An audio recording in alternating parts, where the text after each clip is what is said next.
ఒక నీకంటూ ఏమీ లేకుండా మరి అనేక మంది త్రొట్టెళ్ళిపోతున్నారు, అనేక మంది చల్లారిపోతున్నారు, అనేక మంది నిర్లక్ష్యంగా ఉంటున్నారు. అయితే దేవుని వాక్యం ఏమని సెలవిస్తుందంటే, నువ్వేదైతే ప్రామిస్ చేస్తావో, ఏదైతే ప్రణాళిక ఉందో దేవుడు చెప్తున్నాడు ఈ రోజున ప్రతి ఒక్కరు కూడా మీ యొక్క మనస్సుని నిబ్బరం చేసుకుని దేవుడి వైపు మీరు వెళ్ళినప్పుడు, దేవుడి వైపు చూసినప్పుడు ఖచ్చితంగా యేసుక్రీస్తు ద్వారా ఒక నిరీక్షణ అనేది ప్రతి ఒక్కరికి కలిగి ఉంటారని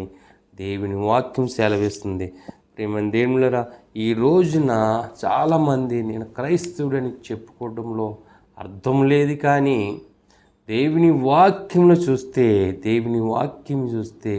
నువ్వు ఎప్పుడైతే నిబ్బరమైన మనసు నడుము కట్టుకుని